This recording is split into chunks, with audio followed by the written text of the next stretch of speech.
ലോകാ സമസ്ത സുഖിനോ ഭവന്തു. വിജയം ആർക്കുള്ളതാണ്? എല്ലാവർക്കും ആഗ്രഹം വിജയമാണ്. ഈ വിജയം കിട്ടാൻ വേണ്ടി ആർക്കെന്ത് ചെയ്യണം എന്ന് തീരുമാനിക്കുന്നത് അവരവർ തന്നെയാണ്. അലസന്മാർക്കുള്ളതല്ല വിജയം. മനസ്സും ശരീരവും നന്നായിട്ട് പ്രവർത്തിക്കുന്ന ഒരാൾക്ക് മാത്രമേ വിജയം കൈവരിക്കാൻ കഴിയൂ. അത് എല്ലാ ആൾക്കാർക്കും അറിയാം. പക്ഷേ ഇന്നത്തെ കാലം എളുപ്പ വഴിയിൽ അവർക്കെല്ലാം നേടാൻ ആഗ്രഹമുണ്ട്. ഈ എളുപ്പ വഴിയിൽ നേടാൻ ആഗ്രഹിക്കുന്നവർ ഒന്ന് ആലോചിക്കണം, അത് അധികകാലം നിലനിൽക്കില്ല.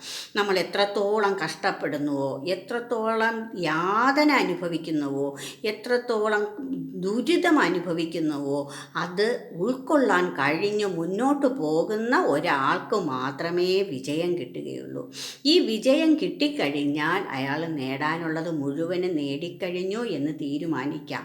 അപ്പോഴും നമ്മൾ ഒന്ന് ആലോചിക്കണം, ഇത്രയും കഷ്ടപ്പെട്ട് കിട്ടിയ ഈ വിജയത്തിനെ കാത്തു സൂക്ഷിക്കാൻ അദ്ദേഹത്തിന് കഴിഞ്ഞില്ല എങ്കിൽ, അല്ലെങ്കിൽ അവർക്ക് കഴിഞ്ഞില്ല എങ്കിൽ അതൊരിക്കലും നിലനിൽക്കില്ല.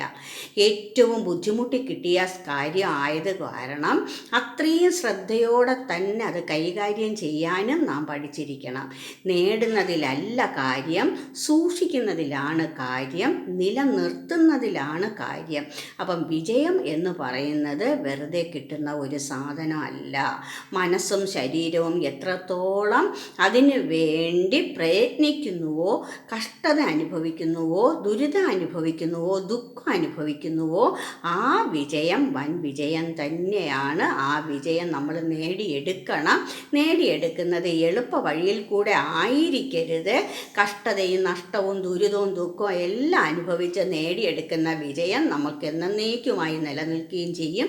ഇത് തരാൻ ഭഗവാൻ ഉറപ്പായിട്ട് കഴിയും. നമ്മുടെ പ്രവർത്തനം ഭഗവാനിൽ അർപ്പിക്കുക, ഈശ്വരനിൽ അർപ്പിച്ച് നേടുക. എല്ലാ ഭാഗ്യവും എല്ലാവർക്കും കിട്ടും.